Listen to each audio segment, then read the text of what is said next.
Kisah Nabi Ilyas dan Ilyasa alaihissalam. Serunya kisah Nabi Ilyas dan Ilyasa melawan penyembah patung dan penyihir.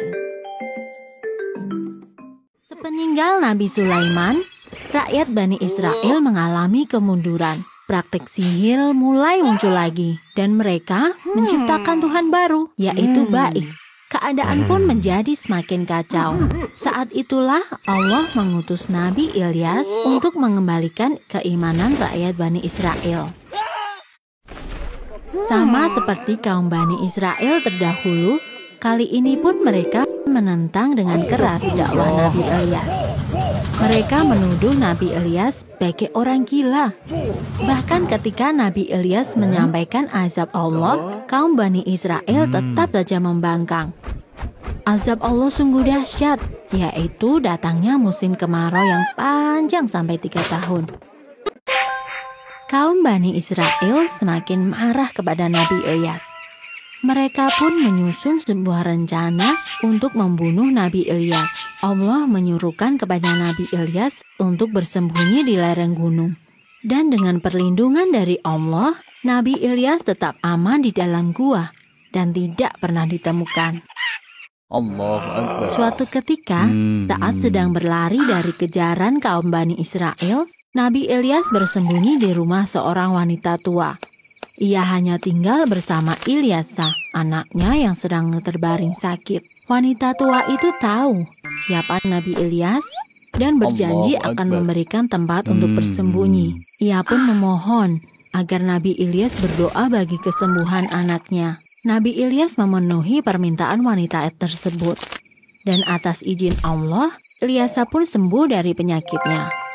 Setelah itu, Ilyasa menjadi pengikut sekaligus murid dari Nabi Ilyas. Ilyasa mendapat pendidikan langsung dari Nabi Ilyas. Ia selalu menemani kemanapun Nabi Ilyas pergi. Ada kisah yang menyebut bahwa Ilyasa adalah anak angkat Nabi Ilyas. Ia begitu patuh pada ajaran Nabi Ilyas dan selalu mengingatkan kepada kaumnya agar meninggalkan praktek sihir dan berhenti menyembah ba'i dan kembali beriman kepada Allah. Keinginan kaum Bani Israel untuk mencelakakan Nabi Ilyas masih ada. Mereka terus saja mencari Nabi Ilyas.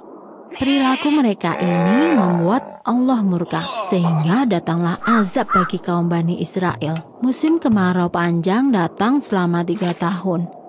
Ladang pertanian mengering, ternak semua mati, dan sumber air pun mengering.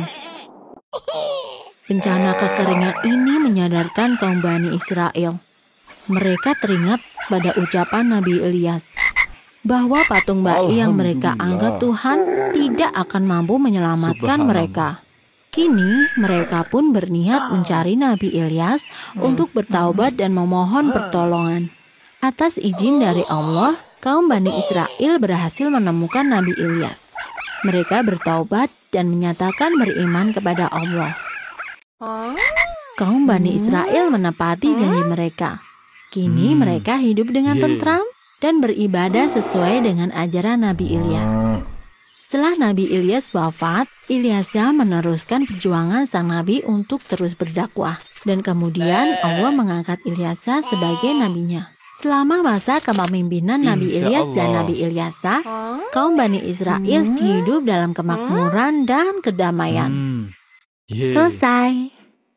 Sumber dalam Al-Quran tentang Nabi Ilyas dan Ilyasa.